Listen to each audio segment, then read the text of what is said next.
California is building a make-believe non-existent train to nowhere that costs $80 billion. After the release of a 310-page report, the Trump administration's transportation secretary, Sean Duffy, is saying, hey, maybe you don't need this extra $4 billion that you're asking for. California's High-Speed Rail Authority has already spent $7 billion in federal tax money grants and has laid zero track for the high-speed rail train that is no longer high-speed, it's just a regular train that doesn't exist. Originally, the quote-unquote bullet train, which is now just a regular speed train, was passed as a ballot initiative in 2008 for 800 miles of track that spanned between San Francisco, Sacramento, and south of the state in San Diego. It was budgeted at $33 billion and expected to be completed in 2020.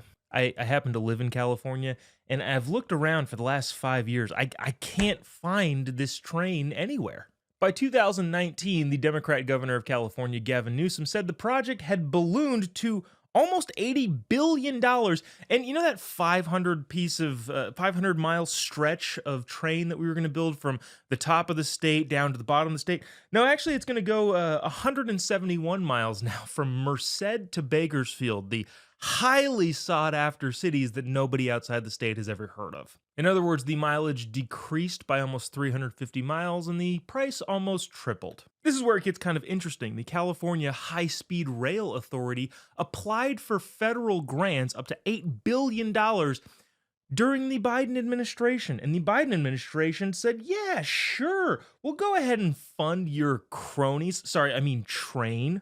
During that process, the change orders and the different directions the train was going to go said, because of all of this, it's actually going to cost more money, and we'd like more grants totaling $1.6 billion. And by the way, I know it was supposed to be finished in 2020. We pushed it back to 2033, and because of all of these changes and the lack of money, it's actually not going to be done until we actually don't know. It probably won't ever get done, realistically. It is super interesting, though, because now Gavin Newsom, this is, by the way, the new Democrat kind of push. They're trying to say, well, now we've got to get rid of all of the regulation that we pushed through. Gavin is saying, well, look, hey, at this point, we are behind. All of the environmental checks that I required are now behind us, so we are good to move forward. If I were the Trump administration, I absolutely would not send another dime to the state of California, who again is taking money and lighting it on fire, all under the guise of creating a regular speed train between two cities that nobody goes to. I want to say in like 2013, maybe like 12 years ago, I got into a heated Facebook comments argument with some economics professor at Berkeley. He was saying, well, no, the train is this and the flights is, because my point was being that, hey, flights up to the Northern California are not that expensive. They're like $125. So if you're going to make a train that's going to take 4 times as long, it has to be cheaper, but the cost wouldn't offset.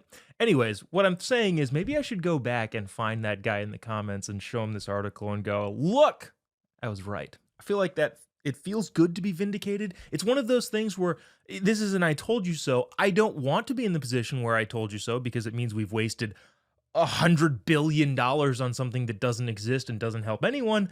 But at the same time, it does feel good to be right.